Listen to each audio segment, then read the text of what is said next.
ছাত্র জনতার গণ অভ্যুত্থানের মুখে পদত্যাগ করেন বাংলাদেশের সাবেক প্রধানমন্ত্রী শেখ হাসিনা। তার এই পদত্যাগের পরই দেশে এক ভিন্ন চিত্র দেখতে পাওয়া যায়। পরিবর্তন আসতে থাকে সবখানে। পদত্যাগ করে ভারত পালিয়ে যাওয়ার পর শেখ হাসিনা কোথায় আছেন, কিভাবে কাটছে তার দিন, এসব নিয়ে সাধারণ জনগণের কৌতূহলের কমতি নেই।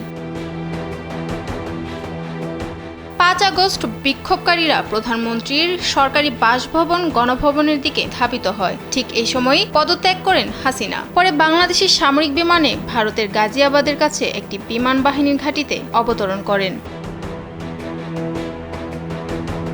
পদত্যাগের পর ভারতের ঠিক কোথায় তিনি অবস্থান করছেন সেটি এখনো অজানা। এছাড়া হাসিনা ইস্যুতে ভারত সরকারও ছিল নীরব।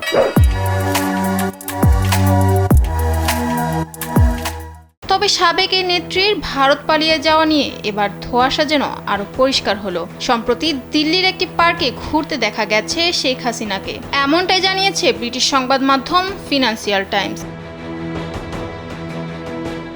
বার্তা সংস্থাটি জানায়, বর্তমানে ভারতের রাজধানী দিল্লিতে মেয়ের সঙ্গে থাকছেন হাসিনা। এমনকি তাকে নিজস্ব দলবল নিয়ে দিল্লির অভিজাত পার্ক লোদি গার্ডেনেও ঘুরতে দেখা গেছে সাবেক এই প্রধানমন্ত্রীকে। এতে করে নতুন করে আলোচনা শুরু হয় তাকে নিয়ে।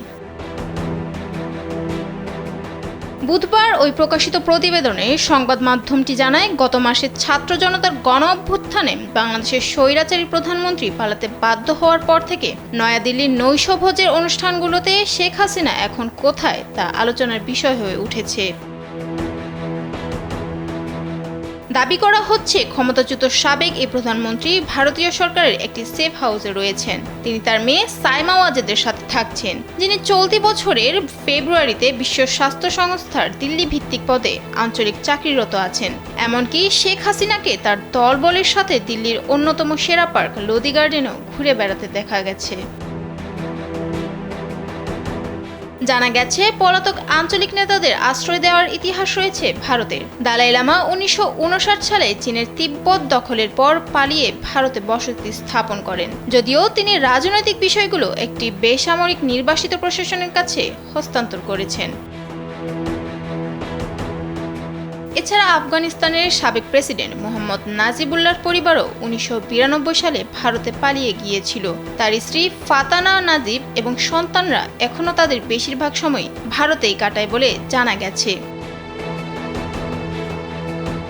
এর আগে শেখ মুজিবুর রহমান এবং তার পরিবারের অধিকাংশকে ঢাকায় অভ্যুত্থানে হত্যা করার পর শেখ হাসিনা ও তার বোন শেখ রেহানা ১৯৭৫ সালের পর বেশ কয়েক বছর ভারতে আশ্রয় নিয়েছিলেন। তবে শেখ হাসিনা আর কতদিন এভাবে কাটাবেন তা জানা যায়নি। এটি নিয়েও সাধারণ জনগণের কৌতূহল ব্যাপক। সাদিয়া সিদ্দিকা, কালবেলা ডেস্ক।